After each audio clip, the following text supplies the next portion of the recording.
Good evening Kenya, this is Kenya News Alert and I'm your host House of Zulfa. Karibu sana.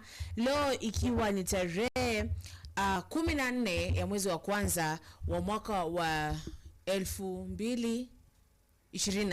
Yes? Updates ambazo zimekuja mpya is about Mr. Muturi and Mr. Muturi is about yes. Okay, according to UDA chief, whip in Parliament Osoro, they will impeach Muturi for press release if he doesn't apologize. Okay, that is that. And then there's another update of Cairo at City Car Dealer Cairo has been released on cash bail of 2 million in case in cases he is accused of defrauding his clients of a cash 5 million, pretending he would facilitate purchasing motor vehicles for them. Okay, and then there are pictures of Karen Nyamu assaulting a Masai, a statue, and they are really trending. He is touching the private parts of a Masai statue. She is touching the private parts of Masai statues. We're like, Karen Nyamu, my dear, very beautiful friend. Sap. Okay, so that and more here. Welcome. Introduce yourself. Well, okay, people, I'm Lewis Philip. Nimeanza tu na kushangaa. Mimi nimeanza kushangaa. Utashangaa shukushuku. Utashangaa shanga. Utashangaa. Nimedua. Utashangaa. Unashangaza kwa nini lakini? Ya mimi kitu inanishangaza ni story ya impeachment ya Muturi. Hii ya Karenyamu can't even be surprised, yes? That one she's just like that, yes? Huyu anakuanga hivyo. Na watch her enjoy life. Una get? If that is what ticks her whatever little tickets. Yes. So, that means anataka wa Maasai men. Actually there's a message yesterday that I didn't read. There's a message that came jana kulitulikuwa topic fulani. And it was from a lady called Irene Wanja. And Irene Wanja had a really very long message. So I'm going to read it. And my producer is going to forgive me. I'm going to read it and then we're going to get to nini. Sawa? Okay, sawa. Tulikuwa na topic kuhusu about relationships and how soul ties and all that. And she had like really good views and I'm going to read them. Irene Wanja is a friend of ours, is a friend of Kim. Okay? Yeah. So, yeah, let me read them. So it's good that mmeongelea hii because our men and women msipochunga mtakufa vibaya sana. Quotes on air ni soul ties. Ni dhana inayozungumzia uhusiano wa kihisia na kiroho. Unaoweza kuundwa katikati ya watu. Mara nyingi kupitia mahusiano ya karibu. Katika maeneo kama Kilimani na Kileleshwa kumekuwa na mijadala mingi kuhusu jinsi mahusiano ya kimwili bila commitment ya kihisia inaweza kuleta connections ambazo zinaathiri mtu kihisia na kiroho. Okay? So that is, I don't know what is happening in Kileleshwa and Kilimani. People are sacrificing people. Yeah. So wengine wanasema kwamba these soul ties can make it difficult to move on from past relationships or even affect current ones. Hii kwa sababu mtu anabaki na kuinganisha fulani cha kihisia ambacho huwezi kukikata kirahisi. Wakati mwingine athari zake zinaweza kuwa nzito zaidi, kama vile kujihisi umefungwa kwa mtu fulani hata kama hamko pamoja tena. Sasa ushauri, be mindful of the emotional and spiritual implications of your life. Tafakari kabla ya kujiingiza kwenye mahusiano, kwani inaweza kukuathiri zaidi unavyofikiria. Ikiwa unahisi umeathirika na soul ties, consider seeking guidance from trusted counselors, pastors or spiritual advisors. Jiheshimu na uheshimu watu wengine kwa kuhakikisha kwamba mahusiano yako yanajengwa kwenye msingi wa heshima, upendo na uwazi. No relationship should afflict you, no way you down. Tafuta mahusiano yenye msingi imara kwa kihisia na kiroho. Sawa? Yeah. Uliona wasichana wanakula kinyesi Kileleshwa wanapewa do. Sawa? So sawa.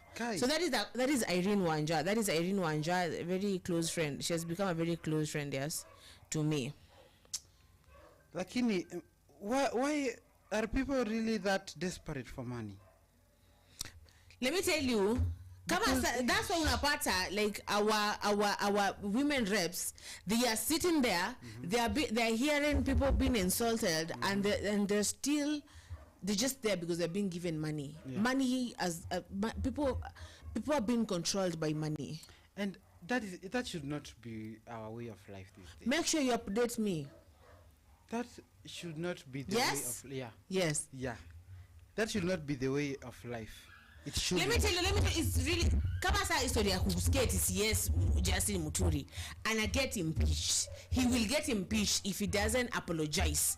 Why should he really apologize? Ebu nieleze why. Because alienda pale mbele kukatalia na akasema ya kwamba people shouldn't be abducted. Yes? Eish. So what is wrong with Mr. Muturi kwenda pale mbele na kukataa watu wadogo ku get abducted? What is wrong with that? There is nothing wrong with that. He was defending his people. He was defending his children. And aliona venye wacha ya kusikia yalimfikia kwa mlango. Akaona venye watu wanasema watoto wao wanarudi wakiwa traumatized. Aliona hadi mtoto wake venye yako. See, it's not his son. It's something else, not even someone, something else yenye ameletewa. And forever that will never be your son. Yeah. And you will always blame yourself because kama you're like, if now it's me and I'm a political leader and my son or my daughter has been kidnapped, yeah, and they come back, I'll always like blame myself and be like, maybe if I was never really involved in this politics, maybe my son would have been abducted. Yes, yeah. And maybe you know that already your son is blaming you for maybe some decisions you made in life.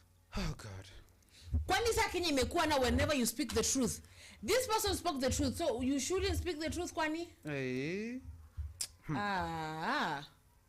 There are times we look at life and we are like, seriously, is this the life that we want for our future?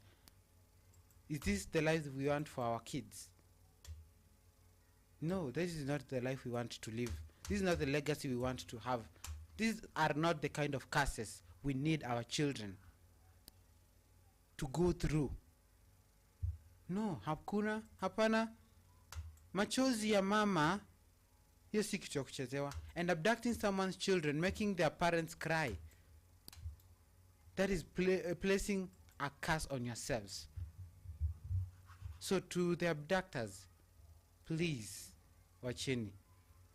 It is not good what you're doing. Abductors, tumejua how to deal with them. Sawa? Sasa wenye wamebaki ni wenye wana control the abductions.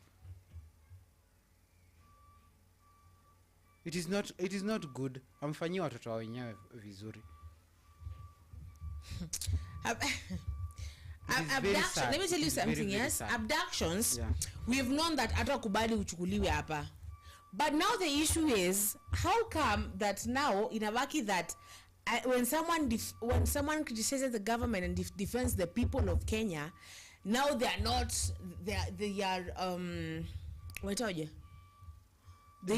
enemies of the state. Yeah. Like they are enemies of the country. When did it come to that? When did it come to that? It has never gotten to that. It is there now. It is there now. Let me tell you, it is there now. Kamasa we just, and you know, many people have decided wanataka kutoka kwenye this government. Yes. Yeah. There's something that I want to search here, so you continue on explaining to the people, the Kenyan of people. So to the people of Kenya, it is not that the government is weak. It is just some moles that need to be controlled. Some people need to be controlled, you know? Mm-hmm. They need to be dealt with perfectly. Kama Faraha. Yeah. Like Faraha. They need to be really, really dealt with.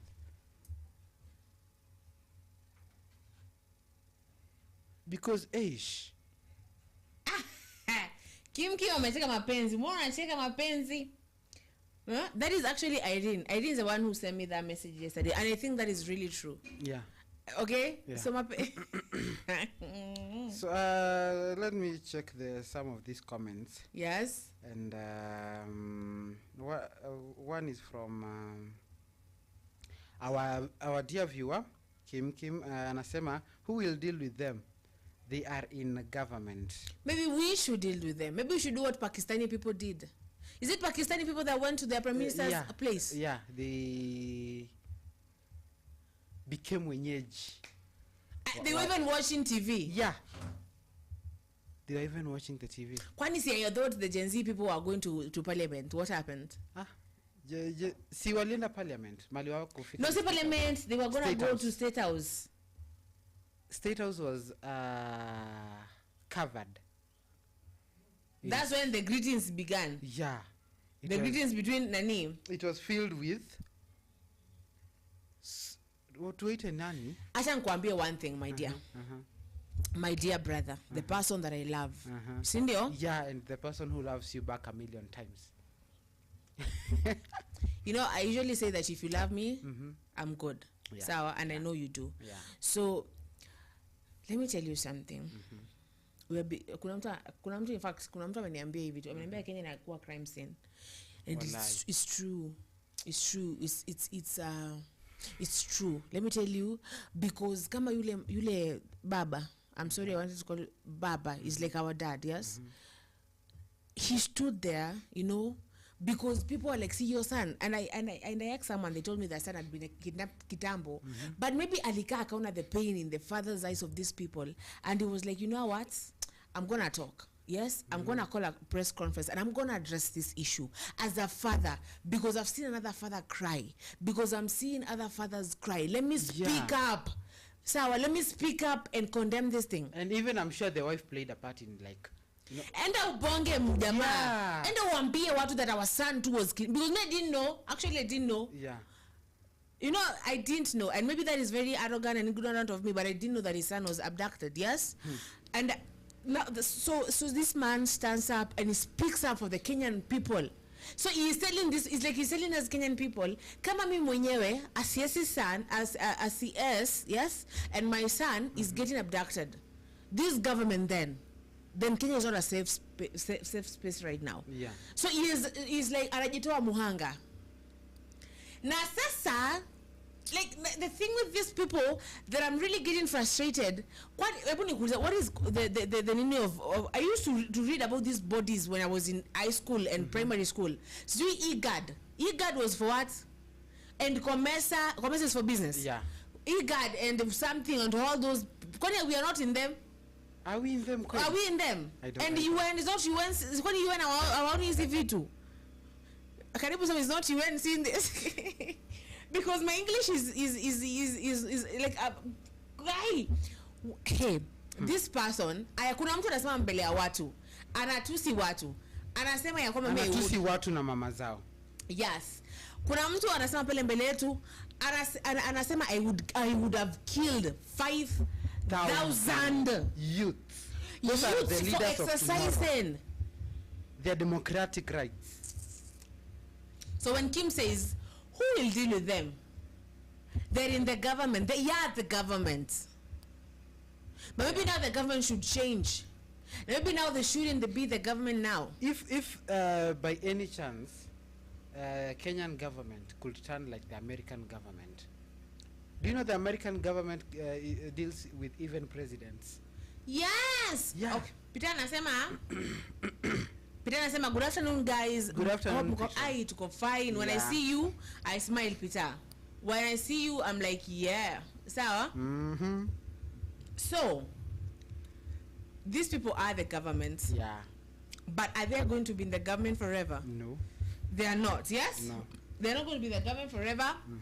And one day, not one day, very soon. Yeah. Very soon. Yeah. Let me tell you, very soon. Soon and very soon. Soon and very soon. Sama? We are going to see the change. Soon and very soon.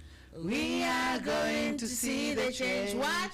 Hallelujah. Hallelujah. We are going to see we're going to see the change. Me, I believe we're going to see the change. Yeah, we are. We're going to see the change. Very soon. Because After kuna a whole leader, a whole father of people, and maybe a whole grandfather of people, anasimama natusi watu uchi wao. We're not gonna stay when someone like Sudi stands up and says that your democracy ni nyinyi mnajua tu hivyo. We're not gonna say when someone slaps the deputy president, okay? Yeah. Someone slapped the deputy president of Kenya and they went nowhere. And they're still there in the government. And they're still here. Eh. What is that though? What is that? So na bado wako wametulia. Na bado wako tu man, one learn a life, and our deputy president was slapped. So Kim is saying, public service, Cabinet Secretary Justin Muturi is at Kilimani Police Station to record a statement over the abduction of his son. Now they are going to impeach him. Yeah. Just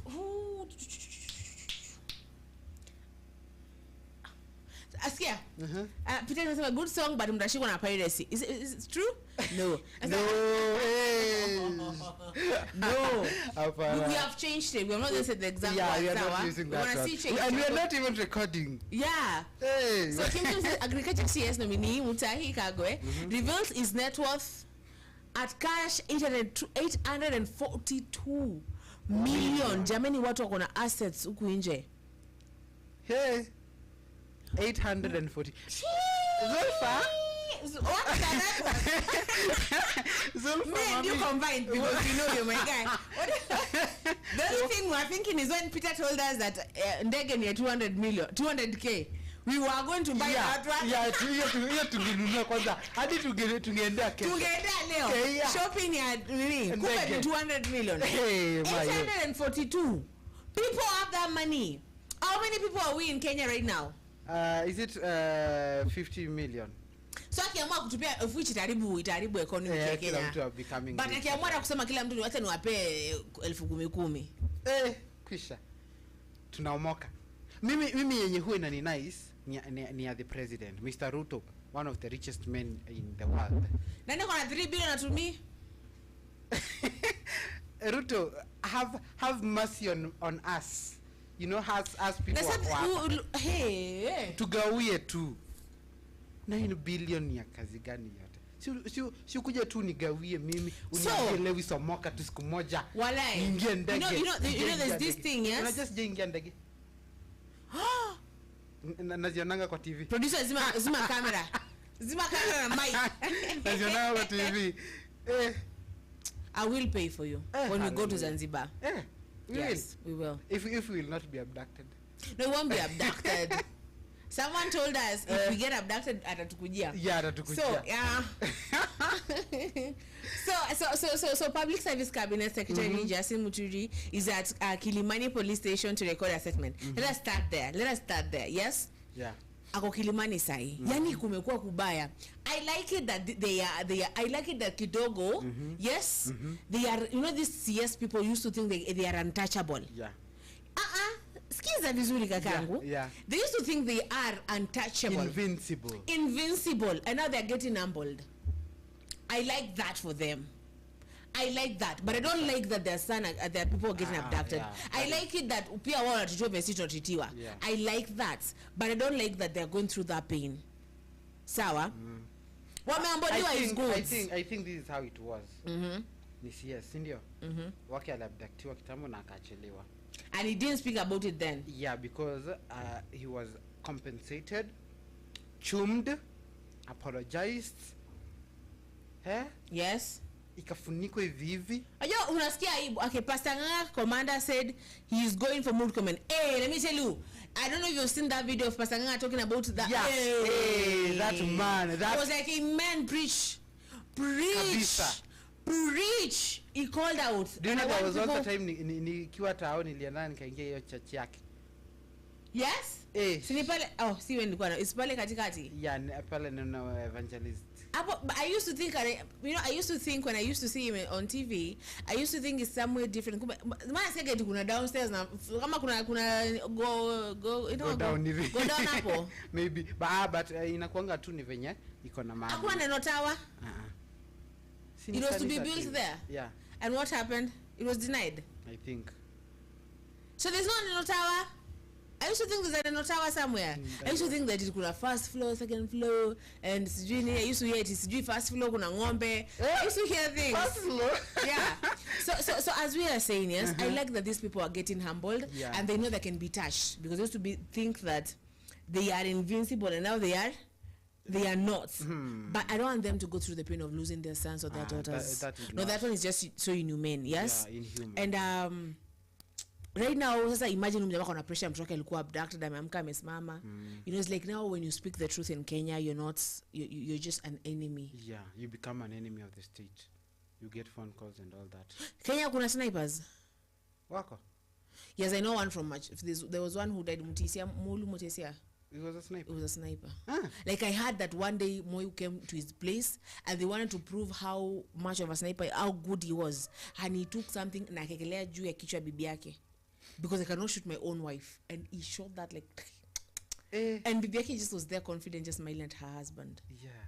There is this, speaking of that kind of love. Speaking that of kind of love. There is this nini that goes on in Kambani, that when you go to a high class hotel, or when you go to abroad, and food is brought to you, and you say thank you, the food is taken.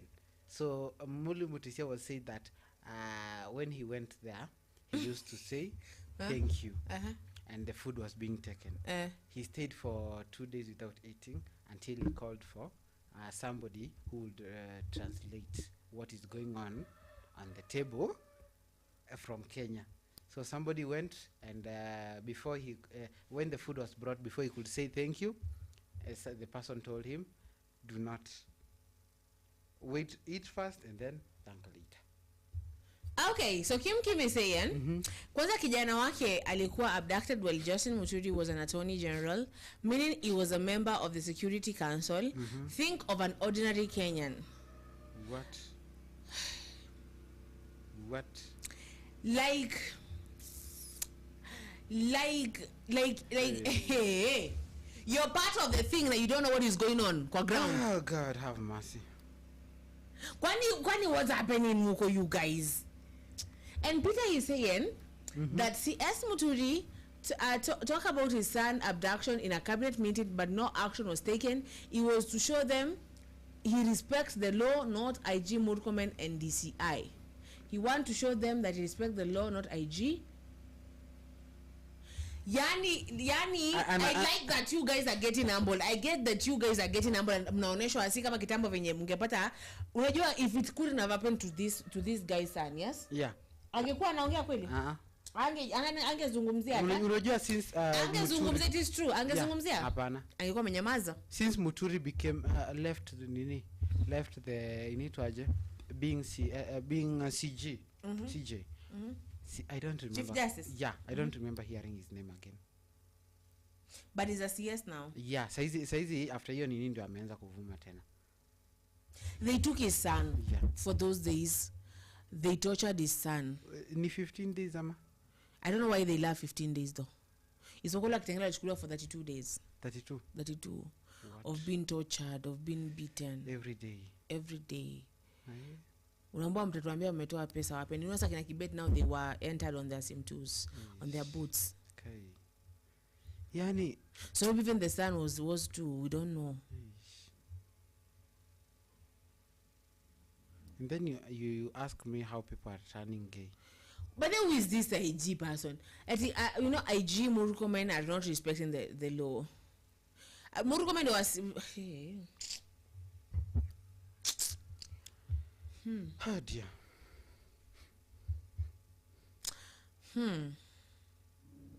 And I've told you there are 24 missing, and I've told you they're still in need. But let me tell you, these people are going to be killed in these streets. These people are going to be killed in these streets because people, as we continue to say, Kenyans are on high alert right now. Hawataki jokes. They're not going to joke with the lives of their people, because the moment even nimepiga nduru umesema touch this one. So the moment I say shika huyu, you know, touch this one is the one, and I'm gone, you're gone. Yeah. And they're going to come for me next. They're going to come for Felix next. They're going to come for Eugene. They're going to go for Eric. They're going to go for everyone of this station. Yeesh. And no one is going to say free Zulfa. So the thing is, we got to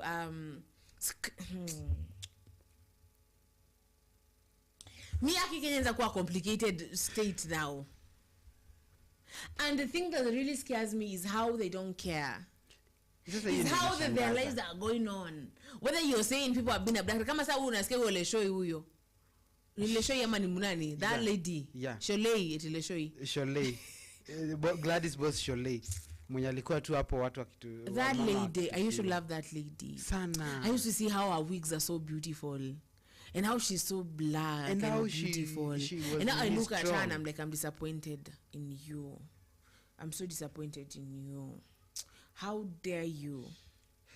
How dare you go on an interview and deny that people are getting abducted? How dare you? How dare you, lady? What do I do, Kalale? Go sleep and maybe wake up and think differently. Nani alieka watu hapa, by the way? Is it our parents? Because I'm gonna call my mom. I'm gonna be mom. You. Yeah. Wao si ndio wanini? Mom, me to fail. You've put us in debt. You've put us. You've elected leaders who don't even care about us. Who don't even care about Kenya. Kenya ndo kila kitu. Kenya usually we. How many times do I tell you that I love Kenya more than I love you? You do. You're getting surprised now. I love Kenya, obviously. See? Ona bango. Nani, what is his name? This lawyer. Kim, do you know how to organize a divorce papers? I need divorce. We're not divorcing. We are divorcing. You said prenup. You said you're not gonna get anything from me because you know I pay your bills. Hello. We share 50-50. We don't. We built everything from zero. You're not. So I'm gonna read something from Peter here. As we get surprised, sawa? Yeah. With our own country, na mali ambako tunaenda, sijui ni wapi. I don't know if here is gonna raise our children. No, I'm not going to raise my children here. I'm going to become the Grand Duke. And it is me who was saying I'm not going to Maju. Mimi naenda. I'm going to become the Grand Duke of somewhere in Scotland. And I'm going to raise my people there. They will grow up to be... Yeah. Peter says, I will mobilize to reject the divorce. Uyu tuna divorce. We are gonna divorce. I can't be... We are. Yesterday you said that you want another... You said you described the girl that you want. And I was live with you. And I had to pretend to be mature. No, and what did you say the kind of people you want? Because you said... I had to tell people every day we are trying to become every day I have to live knowing that in case Jericho Rosales lands in Kenya by mistake, I'm a single man once again. So no, I am not going to stay that. Yeah, so divorce. We're gonna divorce. We're gonna divorce and we're gonna go. So Kim, start making those papers. In fact, you know, Kim can actually shikanisha a marriage. Yeah. Yes. So where you are to? Even Felix is here. I don't move on Bali. I wonder why you see Felix here, and you know that I'm with Felix, and you know yes. I'm not threatened. So there's this nini what on the streets, okay? What on the streets is there's this guy called Kivutha Kibwana. Do you know Kivutha Kibwana? Yeah. Kivutha is from where? Makueni. Kim. Divorce pelekea Karenyamu. It's for academic doves. Guy. Why you gotta be so savage? This guy has comebacks. I'm not gonna me afani acheni. Me nataka divorce too. Me nataka divorce. I will show you somewhere where we'll go and divorce. Sawa. But so, before divorce, I want a kiss. I hear that saves everything. So let us kiss for the last time. For the last time. We shall do it on camera. Sawa. Yes. So Kivutha Kibwana, friends of Honorable Oscar Sudi, says is a jovial guy. How come then he assaults Kenya with unpalatable messages? Methinks... Sawa. I love that thing of methinks. You think? So, yeah. Methinks when the time comes to hold Mheshimiwa accountable, one punishment should be to confine him to serve in a primary or secondary school class of his choice. Guy. I want to read this again, yes? Hey. I want to read this again. Yes? Kivutha Kibwana. This is Kivutha Kibwana. Yeah. friends of honorable student, not friends of this guy. Sawa. Yeah. I want to read something before we continue. Kim Kim has a low farm in Parklands, so we're going to go there. Yeah, we are going there. We are going to go there. Yeah, but because first, so buy a divorce then Kim Kim wewe na Karen. Hey. Kim na Karen. Kim na Karen, but could there be anything that we don't know? Let me tell you, is someone who told us about that. Sawa, they told us about Kim and they said that you go to Karen's TikTok, you scroll down there somewhere, you'll find them. I did scroll Kim and Karen. Hey. But the thing is, now we don't know Kim. If we knew, do you know him? No. Now, if we knew him, we could have known who is he in this. But I tried and I didn't say anything. So because you don't know him. Yeah, because we don't know him. Now, if we did. Wacha tu. So Kim anamwambia Peter, leave alone giving Mount Kenya 9 cabinet positions, even if he raises Denan Kimanthi from death and appoint him as defense ES. Mimi kwa Kasongo, Kaongo, tulitoka. Okay? Flame Son Felix amesema Kim ati wewe na nani? Atuambie yeye na nani, si ndio? We wanna know. Acha nikuficha mabibi. Like Kindiki, we're gonna see your wife someday. Sawa? Yeah. So Kivuta Kibwana said this. Friends of Honorable Oscar Studi said he's a very jovial man. And you know, we have seen this guy, how he's so angry when we see him out here giving out speeches and stuff. Sindio, I say, how comes that he assails Kenya with unpalatable messages, methinks, when time comes to hold Mheshimiwa accountable. Sawa? Yeah. One punishment, one of the 100 of punishment that should be given, should be to confine him to serve in a primary or secondary school class of his choice. Let's do the primary one. Primary. Yeah, that is yes. I want to guys na savages. Me thinks, in fact, I'm gonna use that now from now on. As Kivuta Kibwana, I'm gonna use that. But then that guy, the way he speaks, he doesn't. And mostly I usually say a lot of times that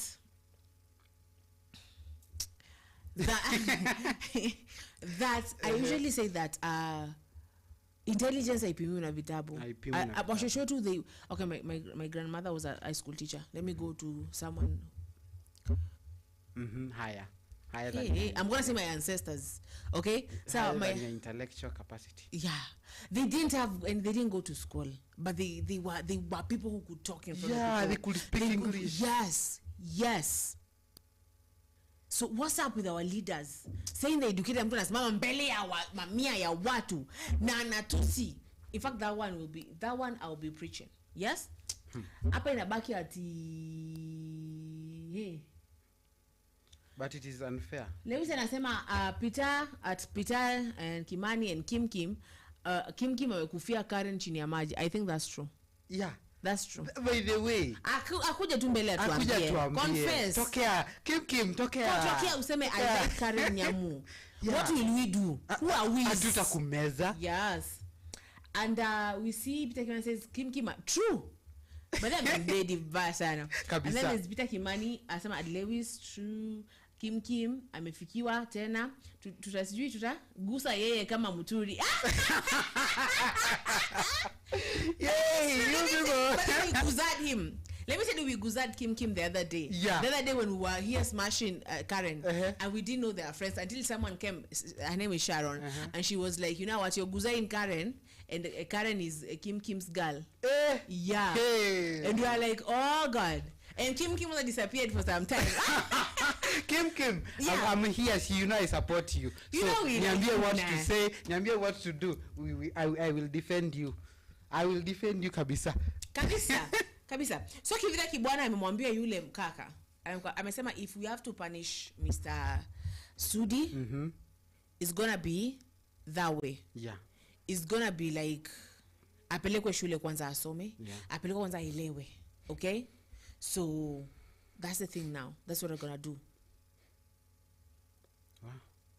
And imagine me, my dear friend, my dear Kenya right now, I have a lot of things here that I could show. Now unajua kwanza in fact tuna picha ambazo zina trend za Karen. Yes, nimeziona. Aki assault statue ya Masai. Ingekuwa that one was a but then crime. what me for real I like Karen sawa but I want to know who sells her the things that she smokes. I want to know her Pedi pedi. wake. Nataka kujua tu pedi wake ni nani. Karen pedi wako ni nani? Anakupea mali safi. Yes. Kuna huyu ukiingia Facebook there is this girl. There is this girl anajiita Avapala. So Avapala. Yeah. Huyo pedi wake na yeye ni fresh. Uanange vitu zenye ana post. Another one I won't say, I will tell you after this. So apparent as we update you to everything, yes, there's like apparently 7 cabinet secretaries speaking anonymously to the Standard admitted they were contemplating resigning, citing a hostile working environment where their roles have been reduced to a formality. And as we quote them, we don't make policies in our ministries, we just find documents signed and sometimes published in the media without our input. So just does that just mean like their signatures are forged or something? Forged.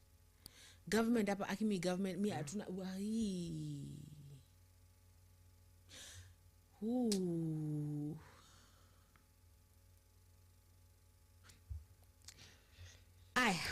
Well, so it seems like the position of cabinet secretary CS in this government has lost its power and lackluster after being overrun by political brokers, reducing CS into observers in their own ministries. Seems CS are now being controlled like minorities.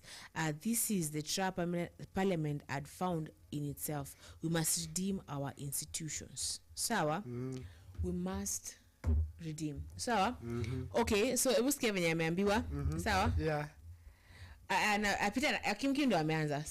Anasema at Peter defending her sometimes is ngumu. Yeah. Mtu kama ni wako unamdefend lakini kuna watu wiki. No, mimi mtu wangu hapana kuna watu that thing where this girl is us. Sijui ngoga ni kwa Harvey. Have you ever seen Steve Harvey? There's another one. Mzungu amenyoa. I don't know nasahau jina yake. Anaulizwa kwa camera because now there's a room where there's a TV and ule ndo wako, she's like yeah, is mine. That one yes, yeah. So Kim if she is yours, you're like yeah, she's mine. Ako tu hivyo mwachini tu. Lakini sometimes kuna watu wanakuanga ngumu kudefend. Tebu niambie. Ningekudefend lakini tebu niambie mtu wa Steven Leto atamdefendaje? You defend your thing. Sometimes inakuanga ngumu. Let me tell you defend. I listen to that guy. He's one of the greatest people that I admire to be one day. I listen to him and I'm like, God, huyu nikianza kumtetea nitaanza aje? Mtetee. Nitaanza aje? Me I'll be like, she likes that. She has a thing for statues. Yes. You guys don't know how tonight is gonna be. So that Kim says, will be turned no, on. Peter says, I have to apologize to Kim to come back. We had to gusa him, send him for a while, those photos, and telling him that she's misbehaving. And then listen to Nagusa Mrima this time. We are gusayen. Kabisa. I'm a gusa hiyo nini. Hiyo that statue, yes? And then we'll talk to her. Tukaonana ni ma.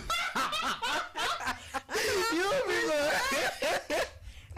We'll talk to her this evening. Tutaonana nimwambie sipumui.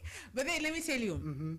Maybe that's their thing, yeah? Yeah. Maybe that, let me because maybe let me tell you, me if it was me Kim kama ningekuwa mimi ndo Kim sahi, I would just go and say mwacheni. That's how.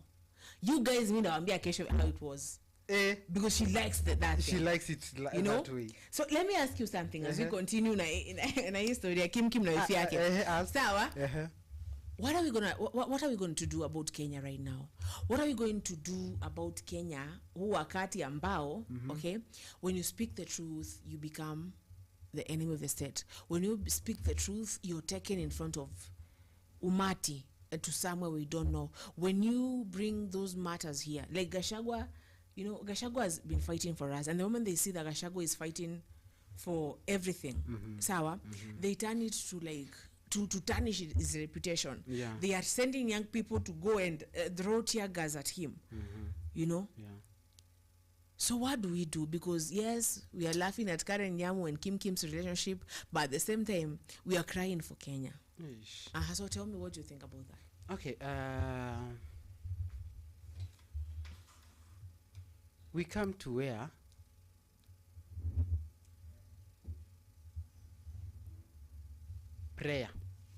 The Bible says when everything becomes hard for you, get to your knees and call your God. Secondly, get serious on reading. On radio? Reading. Oh. Make sure everybody knows how to read and interpret the Constitution. No. They can read and interpret it on their own. Yeah. So you kufunza from CBC. Kabisa. And maneno zingine there was a time nikiwa high school nilisoma Constitution. There were words that I had to ask. I don't know mwalimu Siri. Yeah. I had to ask Siri. Like ukazile is this a word in English? But why Kim by the way, you're the lawyer here. Why do you still use like when I had those books of law, yeah, and they still use the same way kitu ilisolviwa huko 1930 ya England. It's the same way it's going to be solved now. Why do you use those books? Right now I'm doing something called middle-aged English. That is thou shalt, that kind of English. And you're now becoming a Shakespearean. Yeah. And you ask why I'm divorcing you now. I love Shakespeare. So hapa kuna story endelea. So Kim Kasa about to blame Ruto.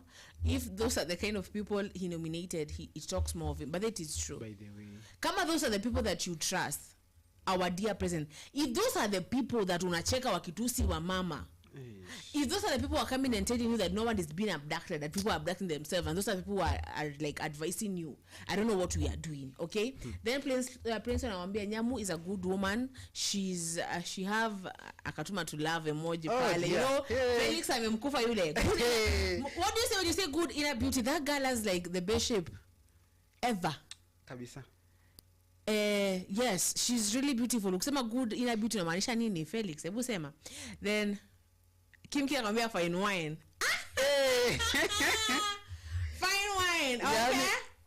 Okay. Okay. You people are now becoming. Then Peter is saying, Kim, finally we have peace in here. Ushaguzika tone na lonado. Tone nalo man. Sasa ameshaanza kubali ni wife yake. Unajua alikuwa anamkataa kitambo. Kubali kama ulimari chizo ulimari cheese, and then you just go with her the way she is. Yes. Yeah. But that woman, man, she keeps us entertained. Sindio? Kabisa. So Kim, we blame you as a lawyer, not advising your clients. Yes. Kim, tell her. But I think they've done a very good job. I heard he was a lawyer. Really? Case here, Cairo, and Cairo has been released with 2 million, of which Aki I'm gonna reduce you equal to 100K. Nye, what one Denton law firm. Cindy, also I received the news that let me read that. Yes. Yeah.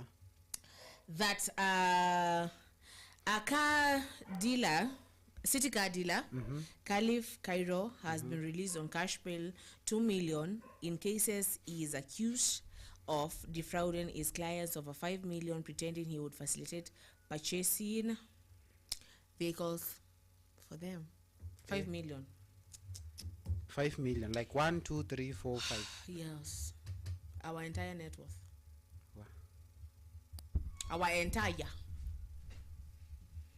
entire everything, my dear.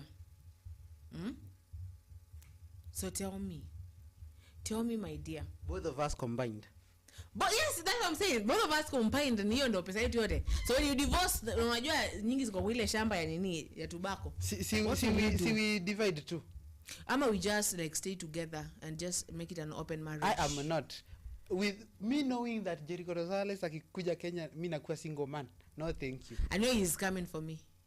Unaona sasa. Kim, tebu nitafutie lawyer. This time I need to try a lawyer. Uliniambia nijaribu lawyer. Okay, so apparently Kim Kwesma, she calls herself a lawyer. Why you say she calls herself? She's a lawyer. She calls herself a lawyer. She calls. I can't advise her. You're coming for inner beauty. But then you're kidding inner beauty, me I hate it. What do you say inner beauty now? Sasa inner beauty atina kwamba. Let me ask you, if this was a man, but then let me ask you a question. If this was a man harassing a Maasai woman statue, anakuwa angetrend ama ingekuwa like, yeah, that's the guy. But because now she's a woman, we are here saying amefanya vibaya. Hadi umeenda sana. Can you live your life? Kuna huyu anaendelea ku live life hivyo, gusa. Kuna huyu jamaa na nani ya mjaka gusa. Yes. Ya mjaka atapewa hadi hapo mbele. Ni nini, si ni kweli? there is this guy who ilikuwa ina trend. Ameenda akakutana na madami. Akaanza kuzinua nini zimevaa panty, anateremsha anaweka mkono. Anateremsha. Who was doing that? A guy I don't know from where. But it didn't become a bad thing. Like right now we want to trend at Karen. Where Karen man and let to kuishi vo. Karen Jinai. Let me tell you. Good of because those things are rare. Even though tunaanza sasa kusema it's okay for a man to stand before women na watusi. You know, and it's okay. But if it was a woman angesema kwendeni huko nini za baba yenu. Let me tell you, the woman angekuwa slapped hapo mbele. Si ndio? Yeah. But because Karen, you know? Yeah. Fanya, do what you're doing. I want to see you next time doing something crazier than that. Live for us. Live for us. Yeah, and then we are Peter Kimani Samati. If you know clients, if we know client in court. Yeah, client in court. If you know, we know. Hey. Peter, we know. We know kabisa. Hata kituambia aje we know. Sawa. Then at Peter True, it's vice versa. Yes, I'm hacked. I'm making my evening. Guy. Yes, I'm a client. Kwa hii amekuwa ndo topic kwa hii nini. Okay, and this okay, Prince Fonzasma, she have inner beauty, and they said I like her. What do they mean with inner beauty? Kim unanyang'anya, unaibiwa. Unaona kugongea. Hii Nairobi kugongewa ni constant. Mimi kama Kim alinigongea. Hapo sijui kama naweza ongea. So yes, I love this argument that is going on in this conversation. So okay, so Peter says that at Kim Aki wewe my friend, the way I defend you as my friend, Aki kuna place amekwama where. Sawa, and then there's Kim at Felix langu jicho. You know that song? Langu jicho. You know that is a Arab, is a Arab. It's a Arab song, yes? Umesikia Felix anakuangalia tu. Anakuangalia tu. But that lady, I respect to that lady. I think we should have such courage here. Kabisa. Maybe I think but alikuwa hapo tukitusiwa. If she was there, sasa nirudi zero. Alikuwa hapo.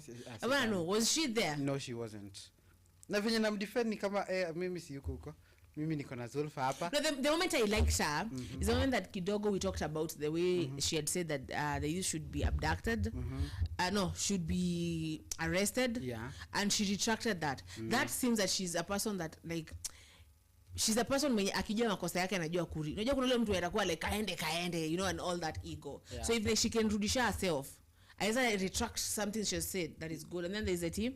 Peter anasema Felix hi. Then at Peter, it is true what is it that true that Alice Waome is resigning? Alice Waome. There's a whole thing out here. Let us see that. What?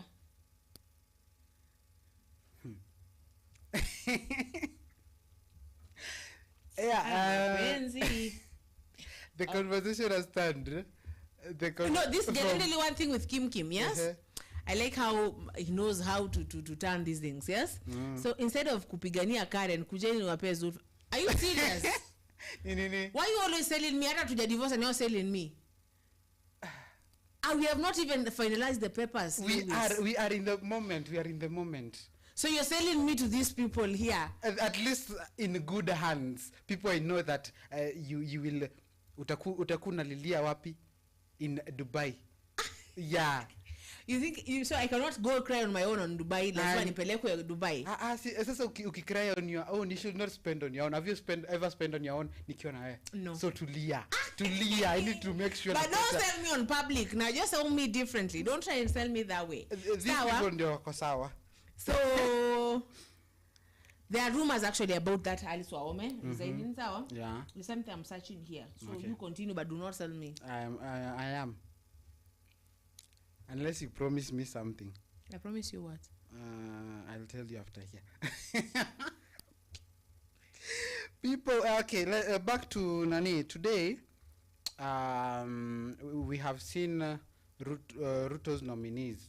The nominees include Honorable Mutahi Kagwe. Mutahi amenominiwa kufanyaje? A former health cabinet secretary and a retired President Uhuru Kenyatta, who has been nominated to head the Ministry of Agriculture and Livestock Development.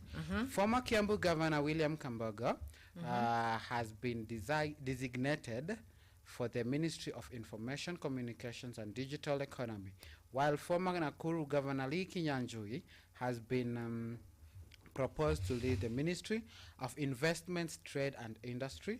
Honorable Kagwe is appearing before the committee on appointments chaired by National Assembly Speaker Right Honorable Dr. Moses Wetangula. Aya, Moses Wetangula ashafika Right Honorable. Actually, do you know that right now, and I'm going to ask the producer to play that, yes? Right, Nini was being vetted today. Yeah. That is nominee William Kabogo being vetted by the parliament. So when I see that, if you could see that, we'd appreciate it, Bona producer, so that people can understand what is really going on. Ata kusmile hapo kwa simu. Yeah. You want us to start fighting here? No, niko kwa comments publicly. Nothing much. What have you said now? So Peter Kimani is telling me, Lewis, we will sue you for forceful divorce. Yes, Peter. That is why. Imagine I have loved this guy Tangu. We started dating actually when we were like in in Form 1, when we joined high school, and we said let us make money together. And then he made some little money, and then sasa ni huyu sasa ameanza kusema nataka dem fulani specific. Kim nitafutie a beautiful lawyer. Ndio wakinisiu, she will be there to defend me. You wanna say I'm not beautiful? You are as dazzling as the sun. Then why do you want something beautiful? Even which lawyer have you ever seen that is beautiful? I will create one. I will make her beautiful. I see you. Felix naona andika notes. Andika notes. Vizuri. So I want to see that video. We're going to see that video of the moment you find me and Felix being married. Here. And Kim will be the one signing those papers. Here. Or Karen, I don't care. Is when you will know. Hapa nimeambiwa because Karen divorce na Lavender. Divorce like publicly. Hadi wacha hiyo yenyu ya hapa. Mimi yangu nitaifanyia wapi? KICC hapo juu. Why though? Why are you doing this to me though? Because you are with Jericho Rosales and I'm here. I'm not with anyone. I'm with you. That is being unfair. Able to vet through one. Okay, I swear, man, you break my heart every day. I don't know why you like doing that, but it's okay. It's just that I love you so much, but it's okay, man. It's okay. I'm not gonna argue with you.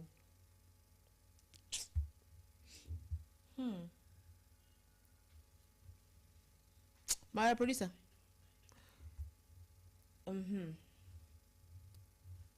Okay, continue my dear as you find wives here and Kim watu hana adabu kabisa anakutumia mpaka bibi online kabisa. Kim ananiambia mapenzi itawatesa mkwe Lulu na Rashid Abdalla. Sasa kama tushaanza hivi tunaanza kupigana live. You're not serious actually. Have you ever had them like ni kama wana argue on stage? Only once. Only fans. Nilipatanga hiyo siku. Nilicheka mpaka nikaisha. Like akutakaye hakutaki, anataka mwingine like taka. The takas were so many. I was like akutakaye hakutaki, anataka mwingine asiyemtaka taka. Anyway, so you've broken my heart. Oh, I'll buy you chocolates. And I like how you and Kim mko hapo mkipeana mabibi. I like that. Kim, huyu nakupea free. Huyu nakupea. Kwenda. Wacha. In case any of you how do you feel? How will now my parents who are watching know that we are married and now they are seeing you sell me to a certain Kim we don't even know? A certain Kim at least we know he's a lawyer. Who said that I want to get married to a lawyer? I want to get married to you. You have things with a thing with lawyers. So. A thing. Yeah, a thing with. But lawyers. I have things with you. There is a difference. So our CSs were getting vetted, and today William William Bogo. Is it William Mbogo? Mm-hmm. So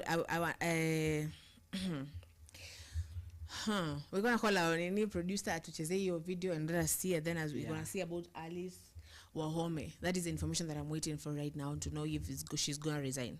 That is the information ambayo nilikuwa request. So let us know. Na what I can tell you, kitu yenye Irene Wanja alituambia. I've read that thing before he started this thing. Kumbe I was in the spirit. Kabisa. Amesema mapenzi yatatuoa. Acha tu. So yes.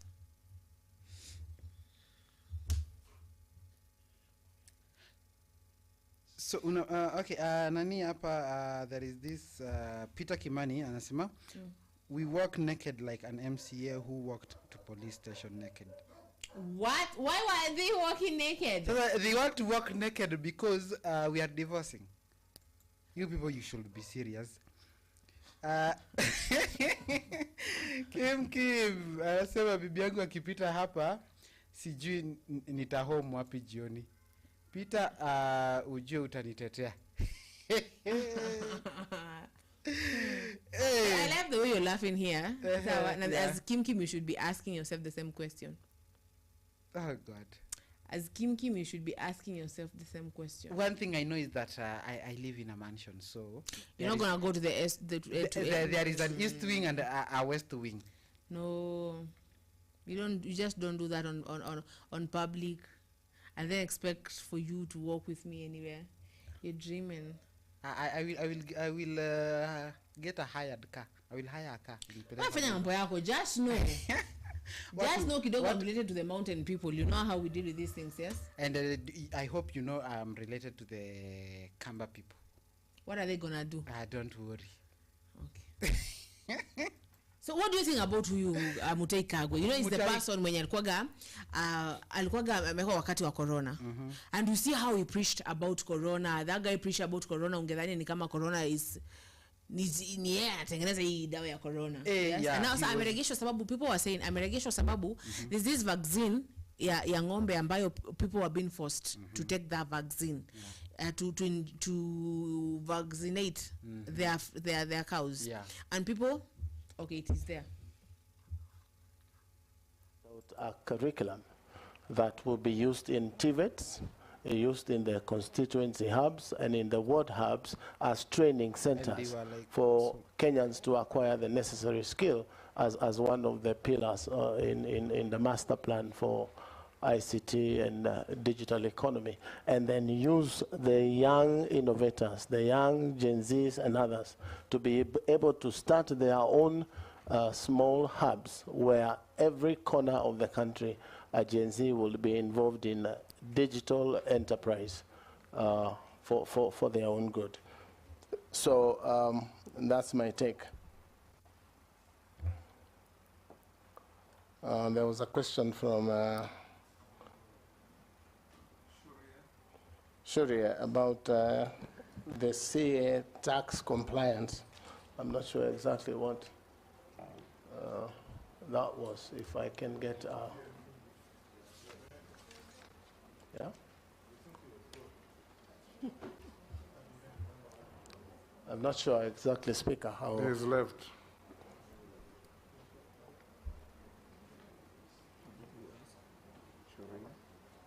Go to the next by. Yes, there was a question by, I think, Mheshimiwa from SACCO.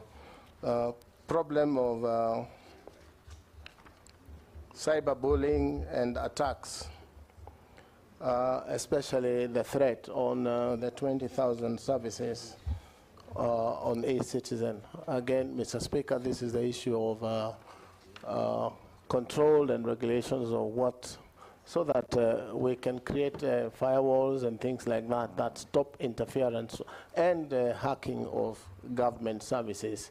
And it has happened in the first world, and we should be able to do that ourselves here in Kenya. So we should be on the forefront in making sure that these services are free from interference from hackers, attackers, and bullies.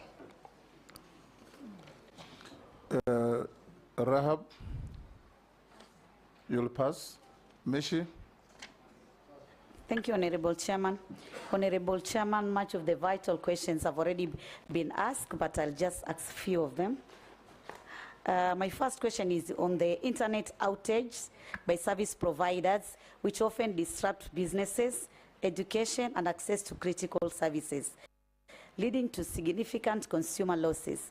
If approved, what policies or regulations will you implement to ensure internet service provider compensate users for prolonged outages? Furthermore, how will your ministry enforce service level agreements to guarantee reliability and accountability from providers?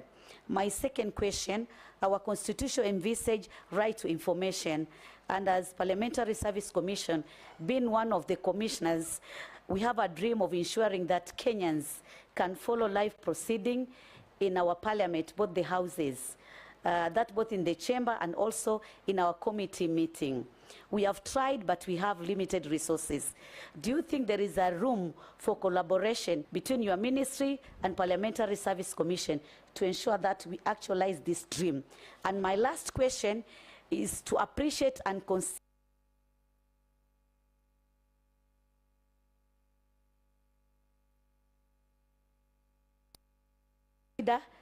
the recent completion of the Mombasa to Malaba fiber project aimed at enhancing connectivity. My question will be, what specific programs are you going to put in place to ensure that the local communities can benefit, and in particular the youth within those counties where we have that project of Mombasa Malaba fiber project, to ensure at least we have like digital literacy and access on online opportunities? Thank you, Honorable Chairman. Yes, nominee. Thank you, Chair. On the issue of internet outage, again, this is a big problem in the country, and every time you call these providers, they have stories that they are not aware. So we probably may need to do some regulations that and ask every provider to be able to monitor outage. But it's tricky because you will find, Mr. Speaker, we have some providers who have capacity of 1 gig in a certain area, but they have acquired or given internet to double that capacity, meaning every other time half of the places will not be working. And this is something the regulator should be able to take up quickly and make sure that we have consistent, stable internet for business. But you also see that most of the internet services are based on stable power. So if we have unstable Kenya power supply, you will find that sometimes there is outage because of lack of energy from Kenya Power. So it cuts across departments, but we should be able to bring these people together and see what we can do to reduce outage. One of the ways, Mr. Speaker, to do so, if it is a result of power, is to have green energy available, and solar is really not that expensive. A hub can get 4 panels that will keep the hub running for probably 70% of the time when the sun shines. But yes, it's a concern for many. It's also a concern that you will pass some places on mobile network is not working, 3G or 5G. So it's something that I should be able to take up with the regulator and see what it is that the department can do, even in terms of compensating people on the time that they have lost. But knowing businessmen in Kenya as we are, sometimes it's tricky when you start talking of compensations, but it is something that can be looked into. I don't know exactly why PSC or Parliament would not have stable internet when government owns 20% of the internet on the cable. So, Madam Misha, Honorable Misha, if I'm confirmed, I will bring a direct line of internet into the National Assembly. And that should be internet that is almost free. because if you look at internet as a pipe of water, it is full of water flowing, and it doesn't stop flowing. So if it is not tapped, it means it goes to waste. Again, Mr. Speaker, policy-wise, it's important that we try and classify internet as not only essential, but a vital, essential, and desirable commodity.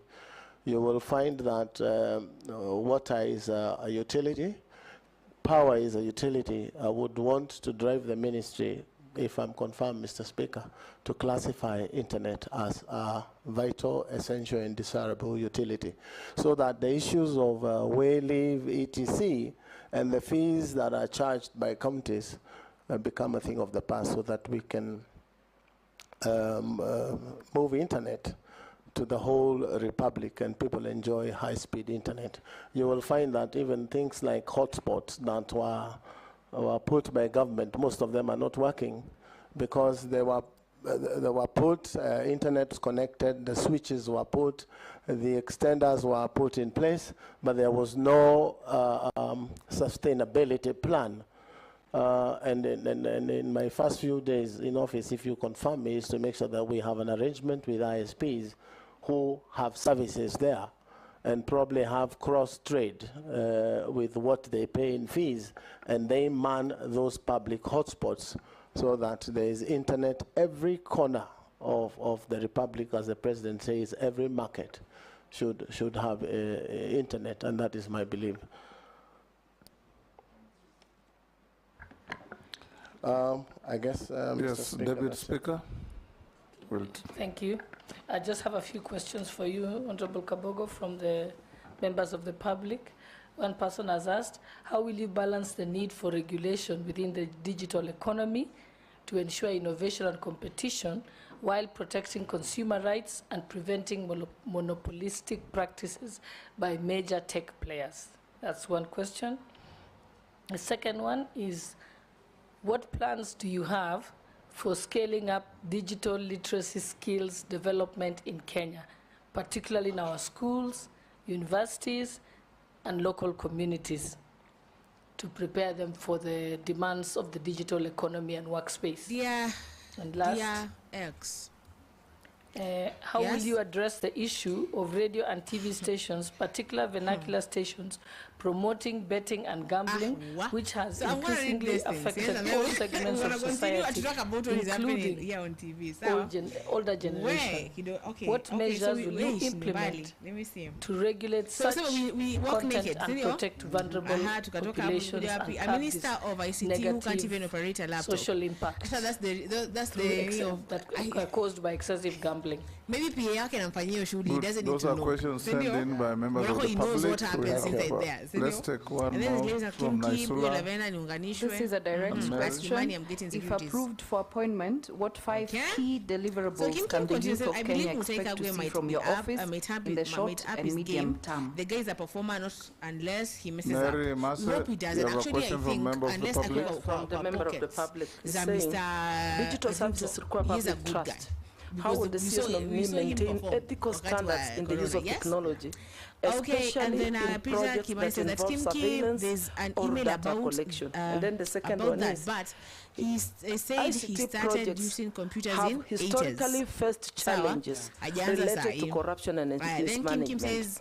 What specific measures will the CSNOMI implement to ensure transparency and accountability in ICT procurement processes? I'm gonna just look at you that way. Just look at me. Because you're so far away from me right now. Because your eyes make my heart. Yes, the first one was on the balancing of digital economy regulations. And then there's Kim unamwambia always tunaambia Kim ati ICT see wote wanaweza operate na see unajua the youth president is not even a youth.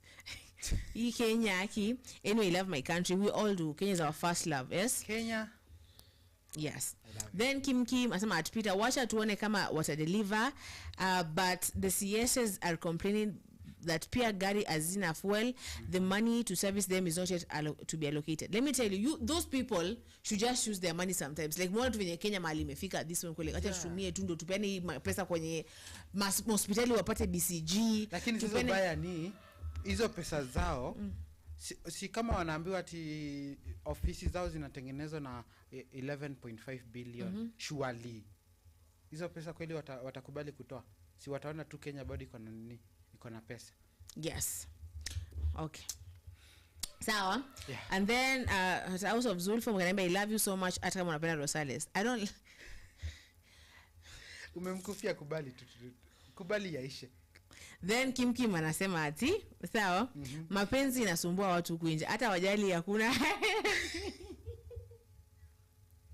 But, oh my God, oh you guys but they hakuna. So that's why I'm saying this government amna though. By then ni kweli amna Elvis na amna BCG watoto. Amna hakuna nda mama. Si nilisikia nini pia nayo imeanza kupungua nini HPV. Yeah. But you know like let me not say that. Sawa, Peter mtu wangu amekufia mtu wake. Sasa mtu mgani tena? You're the only let me tell you, and I'm going to tell you on live, I only love you. What about Jericho Rosales? What about Jibu? Don't put me in such situation, but I love you. Choose me and Jericho. Choose me and Jericho. So, so, Peter anasema at Kim, but there's money using 30 choppers to go to Uasin Gishu tournament to take less than 100k, and 30 choppers to CS's home being funded by government. Kama venye chungu alichukua ndege akaenda kukaa places in the skate 1 hour kukomboa hiyo ndege ni 300k, then akaenda akaa for 9 hours. So he was like 1 million and something hapo juu of mali ya umma, of people, of us. Sindio? And that is not good. Let me tell you that it is not at all. As we laugh, you know, as we laugh and as we break each other's hearts, let's know that Kenya is the government in Kenya is breaking our hearts. Kabisa. Because my first love is Kenya. Breaking kabisa. And it is breaking my hearts. Sawa? Na tunaona venye watu wanaendelea kuteseka. Then Plinson ananiambia at Kim ARVs. Let me tell you, your stuff imefanya nimepasua sana hapa, sawa?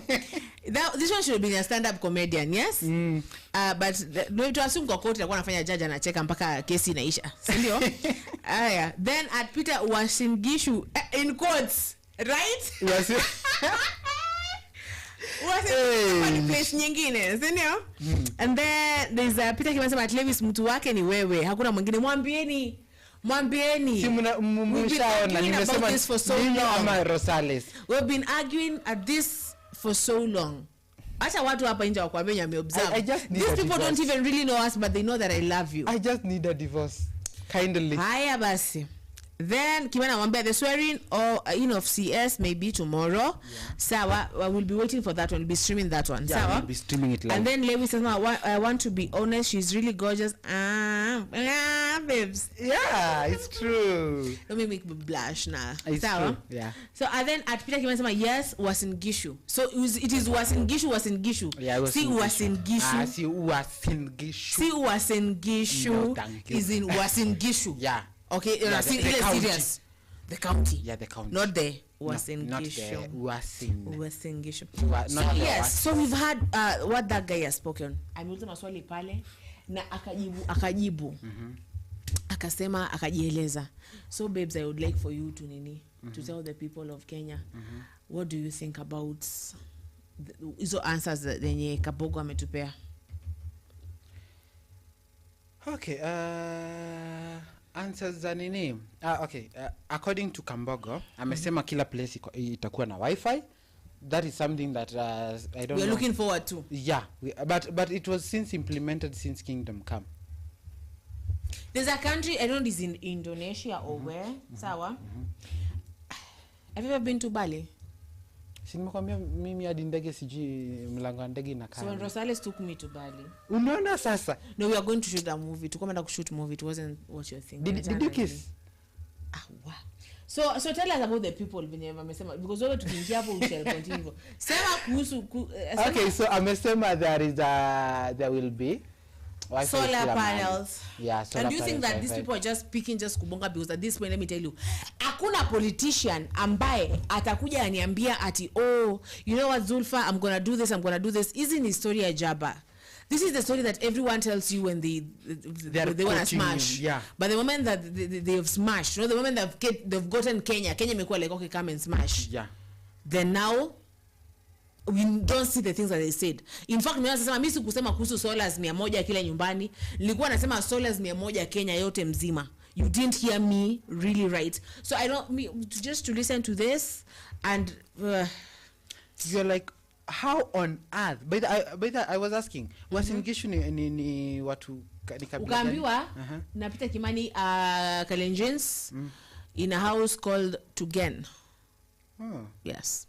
Then Kim said, I'm waiting to hear Kabogo's net worth. That guy is a business mogul. Anybody of these people just want to add money to more money?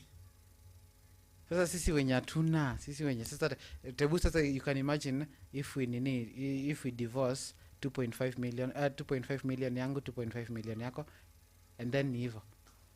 Mizangu naenda na ingia into depression na kunya zinaisha. And then you marry Karen. And then yes. So unaambiwa wasingishu ni nini? Ni Kalenjin. Oh, yes. Sawa. Is for the Kale. So continue, my dear baby.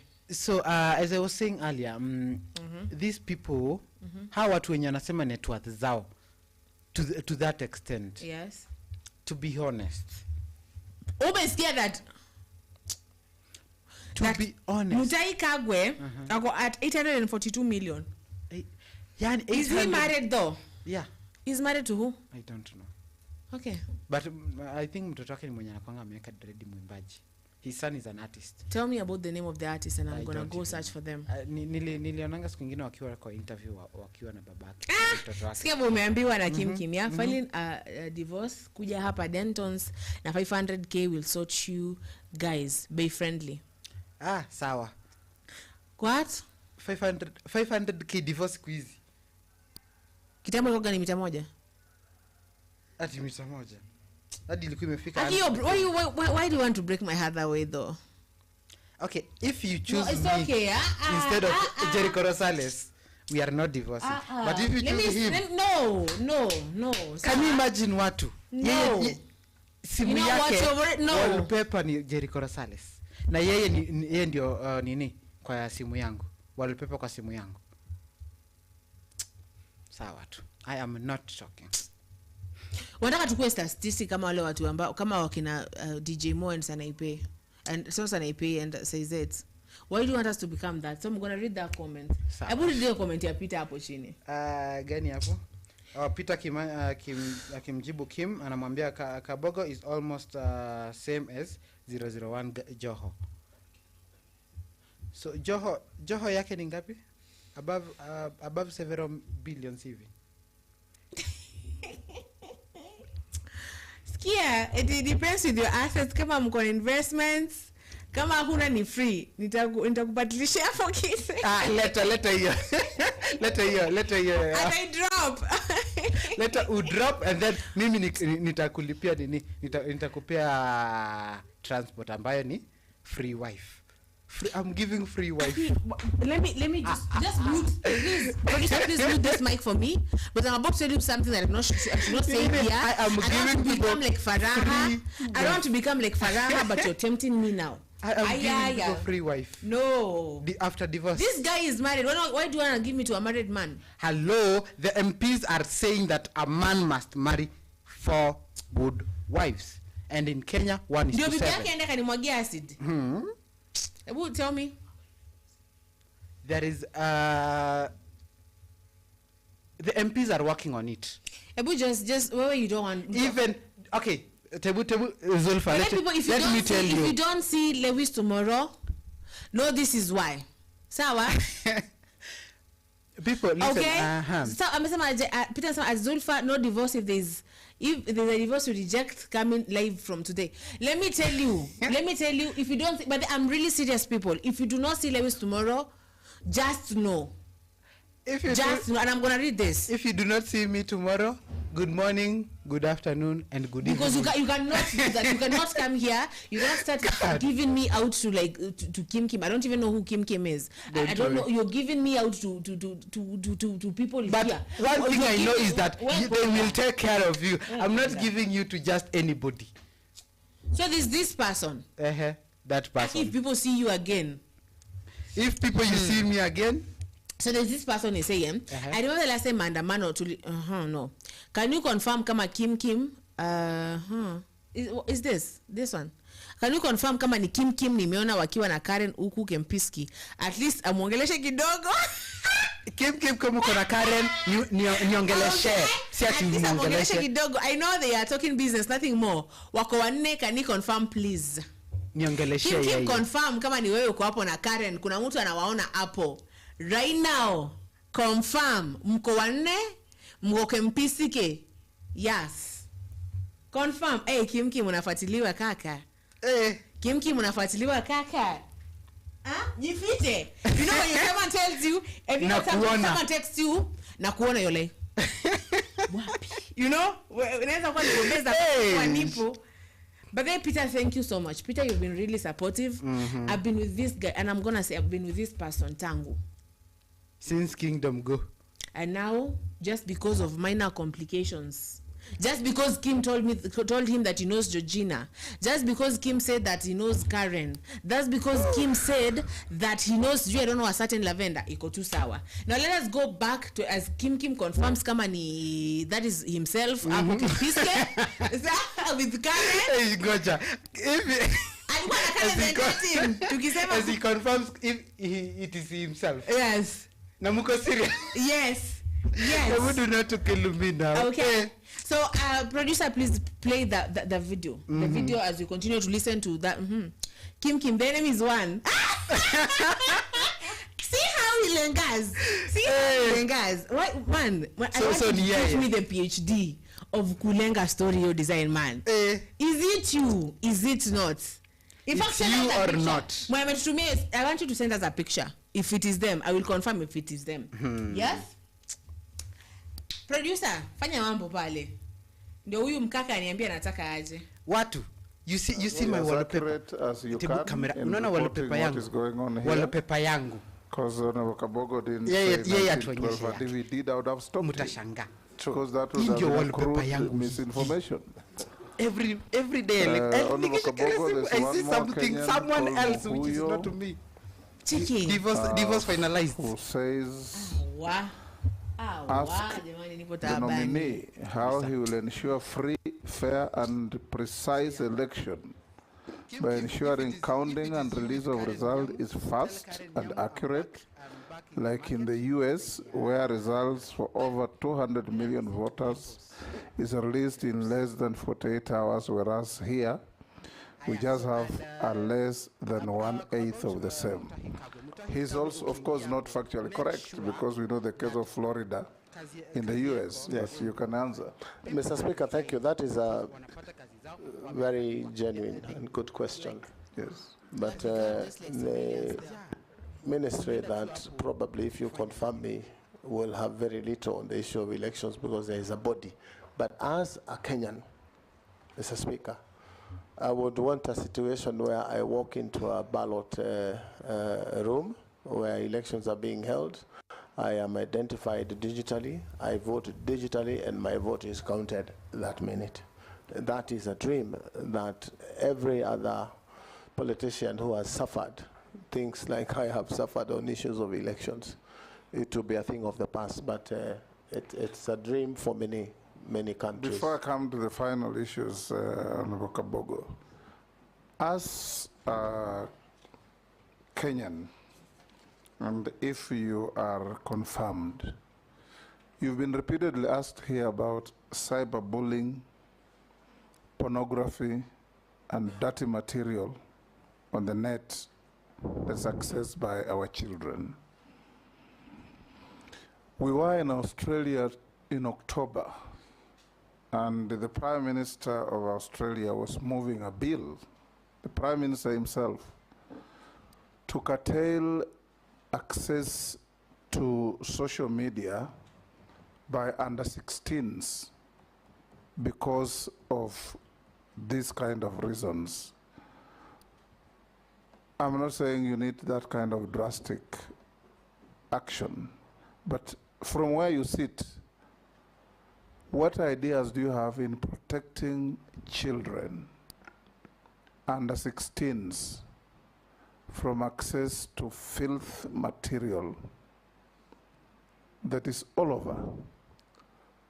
Mr. Speaker, I meet many parents who cry and say, look, I walked into my son's room and I didn't believe what I saw. How old was your son? 7. I walked into my daughter's room, I didn't believe what I saw. How old is your daughter? 10. Mr. Speaker. And remember, the state has a duty to protect and guarantee and guard the morals of our children. Mr. Speaker, as a parent, from where I sit, I don't think what you saw in Australia, if we did that here, would be a drastic move. It may be the first step towards curtailing such dirty players on the internet. The other thing is create very strict regulations for people like Facebook or TikTok, because they are on platforms. So that Kenya has a negotiation and an agreement with those platforms that they cannot do this, because even doing the law, as Australia is planning to do, enforcement, Mr. Speaker, is one challenge. But I would prefer to recommend to Cabinet that such a law be put in place ASAP, because what is out there is really shocking. And we cannot deal with the morals and teach children morals if this is what they see on internet. It gets to a point as a parent, you wish that there was no internet. You wish there was no social media, because of the exposure of these things in the minds of children. So it's a bad problem. It's worse than gambling. It is really bad. And as minister, if I'm confirmed, Mr. Speaker, I know there's a lot of money that these companies spend to stay afloat. But as a country, if we take a stand that this cannot happen in Kenya, and a drastic move is taken to ban one of them, then the rest will toe the line. If you see the debate on TikTok and between America and China, you will see that money is really moving, but something positive is about to happen. So as a Kenyan, a parent, and probably as a minister, is something that is really concerning about what is available there. You cannot even face your children in your own living room because of the material that has come to their heads. And you will see a family that has a boy and a girl of probably that age of 7 and 8. Your guess is as good as mine, Mr. Speaker, what you would see them do. And it is killing for a parent to be able to deal with such a thing. Thank you, nominee. I will now ask you a few other questions. You told us how hardworking you are and how much money you have made. What is your net worth in terms of assets, houses, Mr. land, Speaker, cash, and bank? Residential houses, Mr. Speaker, my total net worth is about 700 million. Movable assets of about 40 million, Mr. Speaker. Land and farm, about 756 million, Mr. Speaker. Cash and current assets of about 64 million, Mr. Speaker. Beg your pardon. And interest and shares in companies, approximately 1.5 billion. So a total of about 3.01 billion, Mr. Speaker. Yes. Conservatively, Mr. Speaker. Conservatively, yes. You are worth over 3 billion. That's what you said, yes. Thank you, Mr. Speaker. Have you ever been convicted? Yes, Jeanette. Mr. Speaker, when I listened to the presentation on the issue of net worth, the nominee said he has a movable assets. I suspect that should be vehicles and such things. Yes, of Mr. 40 Speaker. million shillings. Yes, Mr. Speaker. Only? Conservatively, yes, sir. Yeah, I saw another vehicle that looks very ugly. I thought that alone is 40 million. The one that looks like something else on the road. You remember? Mr. Speaker, vehicles get devalued almost up to zero, accounting-wise. And you know the prudent rule in accounting, you anticipate both losses and profits. So, yes, it could be about 40 million. Yes, Murugara? It is said he also owns a chopper, and I don't see it anywhere here. A chopper. He actually owns, it's a movable. No. Mr. Speaker, it is true. I had one at some point when I was a young man. What happened to it? And I could fly it myself. I'm a pilot myself, Mr. Speaker. So when I couldn't fly as much, I decided to let it go. You sold it? Yes, I sold it. So it's part of the 3.06 billion. Yes, it's part. Have you ever been convicted of an offense in a court of law? No, sir, I have never been convicted. Have you ever been adversely mentioned in any parliamentary committee report, apart from the cited documents? No, I have never been mentioned, Mr. Speaker. Do you hold an office in a political party? No, I don't, Mr. Speaker. I resigned from Tujibebe when I was nominated by the president. You nominated a caretaker? Not as yet. The party is going through the process. Have you ever been dismissed or removed from an office? No, sir. On account of contravention of Article 75 of the Constitution? No, sir, I have never been. Okay. Have you ever been adversely associated with practices that depict bias, favoritism, tribalism, nepotism in the discharge of your duties? No, sir, but a couple of years ago, I was taken to court on hate speech, but I was acquitted of the charges. That's like nine years ago that I had said something in a Thika stadium that was not pleasant for political opponents, but I was taken to court and I was acquitted. Was it tribalistic or nepotistic? No, it was not tribalistic. It was just political statements. Right. Thank you. We now come to an end with you. Make sure you collect your documents that have been cross-checked with what we have and found to be in order. There was a bit of memoranda on you. We've seen your responses and they are reasonably satisfactory. So unless you are lawfully held, thank you so much. You are discharged to thank go you so back much, to your Mr. Speaker, businesses. And, members of the National Assembly. Asanteni sana.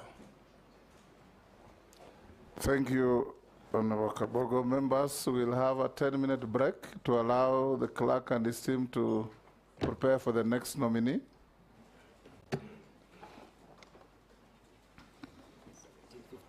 Yeah. So we resume at 5:50, 10 to 6.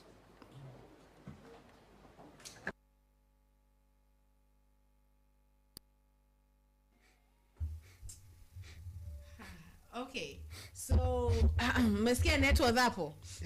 Tuanze hapo as we continue with other things. Let us start with the net worth. The net worth, yawa. I want to know, does these people have sons? Yeah. Does he have a son? Yeah. Who is the son? I don't know his sons. Sabu, okay. Excuse me for a moment there. So I'm going to read your comments and then we're going to get back to this. Yes, as we together could process information and the net worth and everything that he said. Yes. Yeah. Like 3 billion. See, mtu tu alikuja niambie Lewi leo nimeamua nikubariki wewe na Zulfa mpenzi wako kipenzi cha roho niwabariki na shilingi. You're here telling him to support his woman Karen Nyamu, but you're here selling me to him. What is that? Don't do that. Don't do that, man. It is life, don't worry. What is life now? So there's a lot of what? A lot of comments. There's Peter said that Kim said kumbe mko pamoja na Karen, that is Peter Kimani. Yeah. Tunakunywa mkikunywa chai yenu wa ameguswa leo kama Gachagua wetu. Then Kim anajua is expert of kulenga in story. Kabisa. He says at Peter we are changing this nation by drinking tea at Kempiski.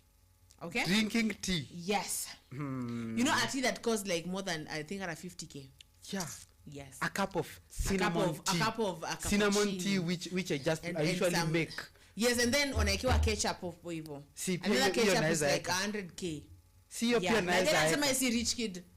I want you to know yani Kim uliamua tu kutururuka sisi ma rich kid. Yes. Now we continue, yes? Sawa. So Peter Kimani says we have another enemy, a client that is Shisha ambassador, and now abduction ambassador who wants victim to be arrested than the gang. Okay? Then this Peter Kimani says advise the client in quotes. First the brand ambassador of abduction. Wajua aliongea vibaya sana wale watu walivyo nini alisema washikwe. But the thing is she retracted. She says she's going to I didn't actually, and I'm really sorry, I didn't follow up. She said she's going to go delete that, you know, that post alikuwa amepost. So sijui ali deletingi. So ebugo kimuuliza kama client in quotes ali delete hiyo whatever, sindio? And then there's Kim wasema at Peter, how I wish you to nominates intellects juu kama kasi nomination hangekuwa hapo, sindio? Okay, who angekuwa hapo? The client, because you know the client was nominated. Yeah, the client in quotes. So unaona si ati ni mimi peke yangu na nini niko na divorce issues ni venye yako nazo chini ya maji. So and then there's Lewis, my ex now. The abduction should come to an end with immediate effect. I would say that if I was a president for 1 minute, but I'm here knowing that I can vanish anytime soon. May God have mercy. But then may God have mercy on you, but I hope they do get you. So they do. Yes. This Lewis has 3.1 billion. Hey, jamani mgawie bwana. Mgawieni because I'm about to put nothing. When Kim una drop hizo karatasi hapa Kitengela, anapata apati chochote. Then there's Peter anasema at Kim hata wewe kama sio nominations you could not be together. Yani Peter savage together. Stop being savage bana. Ati Nuru Okanga and another MP from Kisiland. Okay? Sawa? And then Kim says ati mimi mkisimama na mimi nikuwe senator wa Nyandarua County nitashukuru. But that can only happen if Methu will vie for another position. Can't compete with Gitungati actually. Gitungati, I was told Otungati though. Otungati means being patriotic. Yes. Borake msikue psychopaths. Sawa? Let me tell you, I'm gonna say what I said. What Willie Paul said. Sawa? Yeah. Mimi mukini support one line. Mimi ni mngori. Yeah. So Kim hayo ni maneno haya si mageni jijini. Labda kwa mgeni jijini. Yes. Oh, hallelujah. Yes. And then Kim asked mbona wajauliza kuhusu drugs. So they should ask though about drugs, yes? Yeah. Okay, and then Peter Kimani said that Kim, he talked about drugs. He said he has never been a driver of drug dealers. Okay, mwau. And then there's Kim sama Peter Nuru Okanga ananigongea. Let's get into that. Can you follow up? Oh, I'm forgetting that I should read all the comments. Yeah. We shall go into that of kugongewa. Yeah. Okay? Ndio tuingie kwa hiyo Peter. Then Peter says that Kimani, you mean you didn't see that whatever. You didn't see them putting a ring at KICC. Wacha nivae nguo. Kim says wacha nivae nguo. Haya. Things are getting raw. Hey. Yeah. I must drink water. Peter, Kim, you remember yesterday I said I had somebody. By what was the name? Georgina. So Georgina, you're going to talk about your exes in front of me, in front of the entire world. Funga masikio, my dear. Oh Jesus. Kim alisema alinigongea. Right now Kim anagongewa na Nuru. Wembe ni yupi? Ule. Kipenzi anafunika uso. Oh. Sawa. Let's talk about 3.1 billion. I love you. Tuendelee. let's talk about all that money for that one. By the easy pesa hata kama ni asset. What is the pesa wanatoaga wapi? Yeah. I have worked almost. Tuambie, where you getting money to go to Kempiski on January? On January, man. Sisi tukilia njaa kuna mtu January anasema ako Kempiski. In fact nimeambiwa wako wapi? Wameingia kwa private suits. Private VIP with clients. With room yenye kwanza. Huh?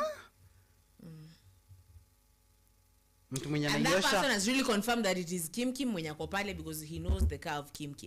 And the car is there. I won't say the name, but ukisikia your stuff utakuwa like yeah.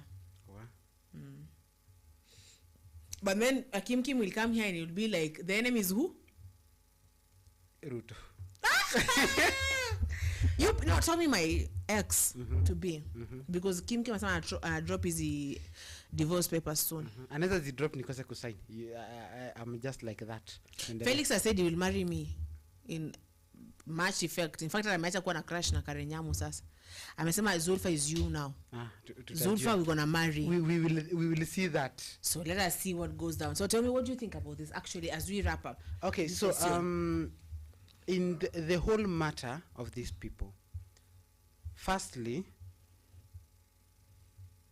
wacheni kutumia pesa za serikali vibaya. Secondly, at least you mnaona mifuko zenu zimejaa. CS uko ni Peter CS analipango ngapi? Is it 700k ama ni ngapi? But bado mnataka pesa zetu wa Kenya zitumiwe kuwasafishia gari, kuwekea gari mafuta. Are you being serious? On a very serious note, are you being freaking serious? Yo pesa yaro nataka bado wekewe gari mafuta. Imagine. Asikia gari na innovation ya 20 million. Imagine. Eti garage ya serikali yegwe ipewe 200 million allocated. Have mercy on these poor people out there. Have mercy on the generation that is coming, man. Watoto ndio hawa waingii shule. Wanashinda hapo kwa barabara shishwi. Maybe mtu anasomea in Garissa na anaishi in nini. Hebu sikia Kim anaongelea kuchochea. Kim ni mchochezi. Anasema ati na credit wanapewa ya 2 million. By the way, see nani said so? Anaitwa nani the Prime Cabinet Secretary. I'm gonna repeat, yes. Wifi yangu nikidipiaga 5k. Kuna mtu anapewa hiyo ni credo. Na hiyo ni credo itaenda tu for hadi ni one Did I really mess when I refused to get married to that person? Yeah, you really messed up. The only one mwenye anaangalia mbali kwa sasa ni mimi, and I am eyeing either for Karenyam or Lavender. Is there anyone by the my mumama? I'm going to that mumama of mine. Kuja unichukue, nimerudi soko. And there are people who are like really eating ile stuff wakisema shule. Kuna watu ambao wanaibonya, okay? Kuna watu ambao wanabonya keki ya Kenya. Kwanza hadi hawa awebonya wana That's what I said, wanaibonya is bonyering, you know. I was born in England in the 17th century. They are bonyayan. Wanaibonya. Yeah, like ish. People I use this hand to touch some things, lakini kuna wengine wanatumia kushika keki ya Kenya. Like 2 million hiyo ni credo. Okay, so see there's Peter here saying and Kim sawa? Saying that eti Kim Peter namwambia Kim hawezi kula. I think that is that Nuru. Nuru is a lady. Yeah. And then there's Kim saying eti jamii kukula fair nayo ina come back. Have you ever been in a situation where sawa you're in the bathroom taking a shower and then you clean yourself to go and then they tell you ama acha ukam Susan amefika. Okay. I saw such a meme somewhere. Like hiyo kitu inakupea, it's painful more than heartbreak. Ati wacha kukam fulani amekuja. Ashafika. Na mimi venye nakuanga savage. Next time kwanza nakuitia the best deal, and then ukikuja nakwambia unaweza usikuje fulani mwingine amekuja ama hadi nimeacha kuenda. So tomorrow they're going to be apishwad. Yeah. These rich people. They're going to be given more money. Well, Kim and Peter, how much does Nani get CS? I mean, at a Gimea level. Hi. Because you can imagine 3.1 billion. Mshara, allowance, webwe. How much does 1 billion make? 1,000 million. 1 billion. So hiyo tuwape ngapi? Plus marupurupu, plus nini 20 million ya sijui gari kutengenezwa, and then 2 million credo. Unataka kuniambia in those 2 years? So pia namwambia Kim kula my friends, ni taxi yetu. I like the way Peter is just straightforward, yeah? Sawa? Ni taxi yetu. Even Samido was eating Bora mlipe house rent before kukula fare. Sawa? And then Kim says they earn like senior associate. No comment. There are people who are, inasema kuna watu ambao wanabonya nini? Kiki. Kuna watu wana. So my dear, I want you because we have roughly 5 minutes to finish. Sawa? Yeah. I want you to tell the Kenyan people about these things, about Justice Muturi's impeachment, about the vetting of Mr. Everyone that was being vetted, and we go home. We call Kim, he brings the divorce papers, we are done. And tomorrow I don't want to see you here. Just go. Continue. So as a final goodbye to my people, I would like to tell you that to tell the ones that are being vetted, kesho mkiapishwa, do your work. Wasende kubali wafojue signatures. Do not msikubali mfojue signature.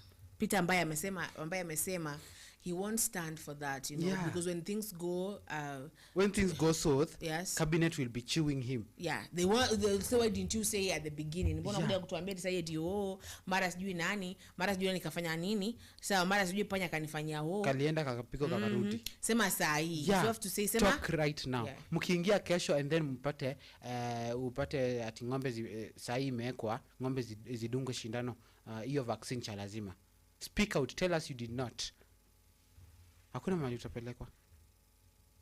You are fighting for your job.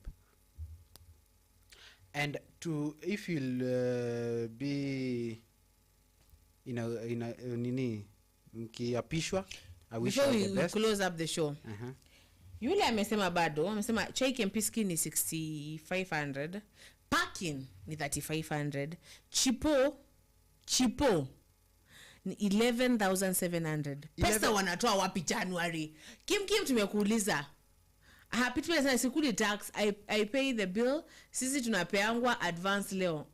That's why and you couldn't even ask us, and we are like here. Hata tukuje tukuchukue tu video ukue live ukula pale ukiambia watu sera zako za kuwa senator wa Nyandarua. Kim anza hizi ndakufunza hizi vitu mpaka lini jamani, ndakufunza hizi vitu mpaka lini nikwambie. When you're doing this thing, call the media, and we are your people hapa kwenye Kenya News Alert. We come, you're just there eating, you're just there telling us if you watu wa Nyandarua mkini vote, this is what you're going to be eating. Mtakula kempiski nyie wote. Sawa? Basi now. See. Anyway, these are the friends that we have out here. Imagine. This is the person that you want to send me to. But kama anakula hivyo atakuwa na kuitia. Kim tuambie pesa my ex darling amesema ni advance amepata to my ex. My ex asikuwa na kosa anakulanga chips. Felix leo tunaenda kwako. Kila weekend. I'm going to go today with Felix. Wapi? Kwake. Let's continue. Siongei mingi. Anyway, so I was talking to the CSS. So the CSS wish you good luck. Keep it, and msiingie huko mwanze kujaza mifuko yenu. Hata kama you're getting old, your kids already have permanent jobs, wako na mapesa pia wao. At least let just tosheka na mshahara. Wacha tamaa. Usikuwe na tamaa. Hiyo pesa yenye unaweka kuna mtu anakosa, analala njaa. There are children who are being sent home right now. There are children who are being sent home, and you will be thinking of pocketing money. My dear, don't. Because somebody somewhere is cursing. Yes. Somebody somewhere is like. As we continue, then Peter tells Kim, at Kim, tumeambiwa you enter big hotel wearing mask, na kare ka cap, na kufunika uso. I want those pictures. I want to see those pictures, you people. Where is Don? I'm going to call Don. Don is going to give me this in a few. Continue. Yeah, I think I'm done. You're done. I think so my last words are that to the one who will find her next, take care of her. She's expensive. Felix is here. One reason. Felix, you know I have crashed on you from the moment I saw you. Felix atawezana. You are so expensive. Eish. Anyway, take care of her. Ama Felix, do you want to come and say something? Here on live. Come and tell them. No, come. No.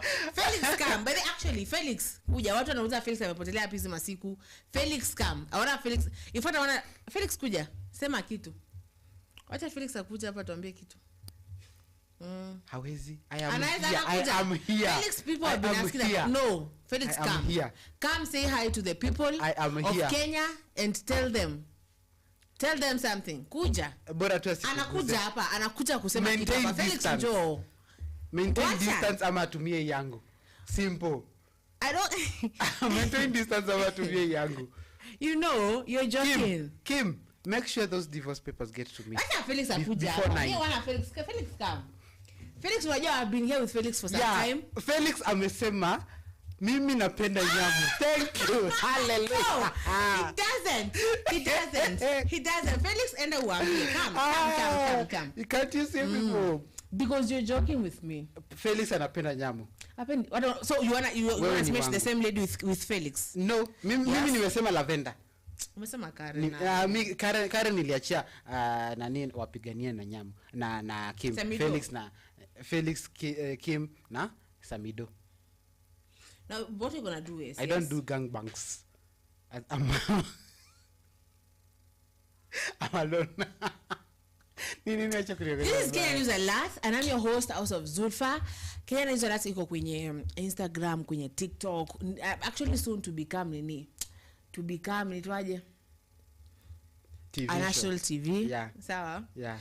Na mimi pia niko kila mahali. Yeah. And right now actually nimerudi sokoni. Niko kwenye mall. Sawa? And you know what? I might say to that Nigerian prince. Sawa? I remember somebody eat nails soon. Sawa? Nigerian prince. Yes. I might say yes to that because you know what?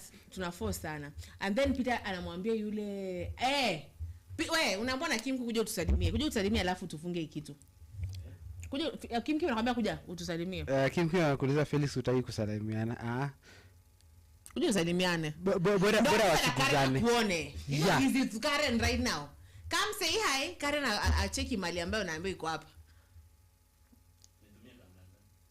Tumia hii.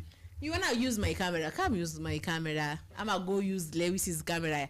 At this point, I won't even speak. Thank you. Good. Yeah. Tumia ile asilie. Unaona ako karibu kulia. Tumia tu hiyo. Tumia hiyo asilie. Mama. Abebo. Pumpkin. You're making me happy. Chocolate. I'm thinking of how I'm gonna contact the DCI for you. I have their number. Yeah, they're gonna touch you. Well. Come greet us, Felix. It is you we're waiting to fund a show. Come greet us. Come. Peter naambia Kim another kugongewa loading from Felix. Hey.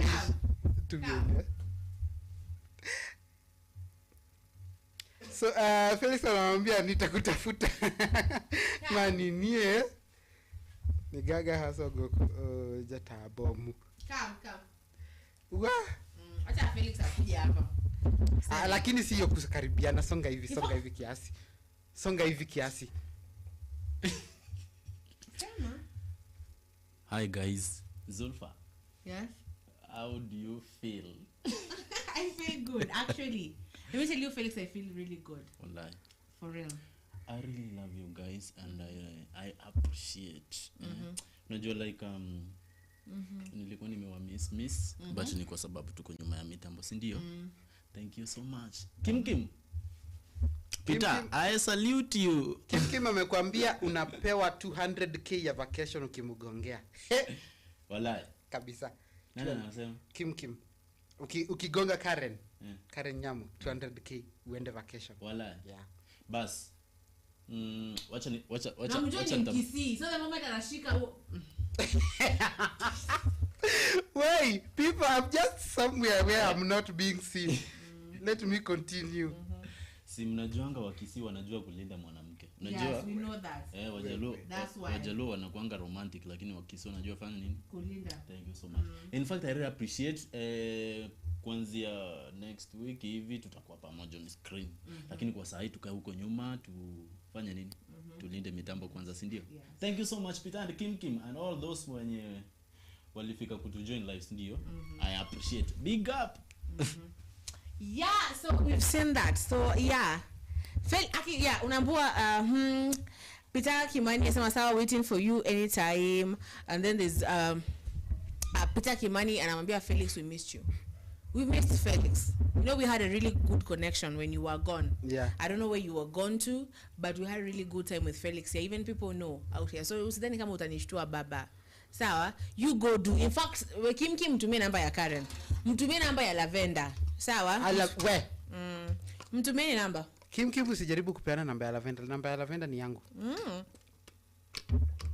Lavenda. So now we're gonna wrap up this and I'm gonna go to this Kisi guy who knows how to tunza. Acha na Wagikuyu. Wagikuyu is you and Abel ni wa wenyewe, my dear. Who's for who? Huyu ni wa wenyewe. Is for who? Ni wa Karen Nyamu. Karen Nyamu is Kim staff. Amesema kigongewa anapewa 200k. You guys, I love you so much. I love you Peter Kimani. I love you Kim. I love you everyone who was here. We appreciate you here at Kenya News Alert. Thank you so much. We've made this show really fun. Tupatane hapa asubuhi na mapema sana pale kwenye morning tea. Okay, so we shall enjoy your evening as you drink tea at 6500, as you do not call us, and as you want us to nominate you and to support you for Nyandarua, and you're not showing us things well. Okay, so bye, inshallah. Yeah, Kim, you too enjoy your evening, enjoy the rest of your night. Be good and be good boys. And Zulfa, be a good girl. To all the good boys, to all the good the men out there, be good gentlemen. Fanyeni kazi vizuri. Yeah, and you will get love. An angry wife is an angry life, but a happy wife, a happy life. Take care of your wives. Wakikuwa stubborn kama huyu wangu. Yes, he's a Kisi. Felix from like Kisi. Just so, do like me. Then Kim anafikiria through akisema aenda kagongewe na Mkisi. Yeah. He's not really thinking. You don't want that. You don't want a Kisi to gonga your wife ever. Because you never compete with that. Sasa mimi sinanga stress. Hakuna Mkisi anaweza niguzia. Oh, spoiler alert. Huyu nimemuendea huko kwetu sasa. So don't even producer cut this show. I'm just saying the truth. To the CSS, congratulations. I wish you the best. And I just wish you, for once in your lives, just be honest. Be honest. You know? Just enjoy your salary, but msiguze pesa zingine. Fanyeni kazi yenu. Msikubali kukaliwa. Do not let your signatures be forged. Do not let your work be done for you. Because that one is, even the Bible says, the one who does not work should not eat. So yeah. Just be good.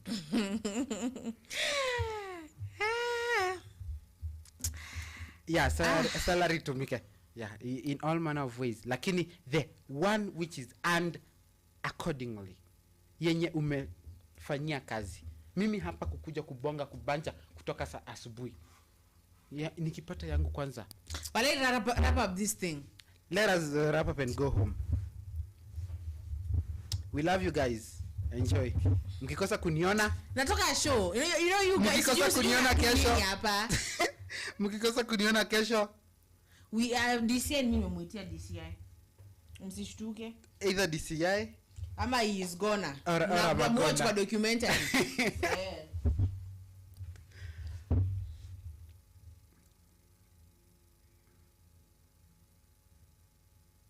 Babe, tunafanya ile video. Gani?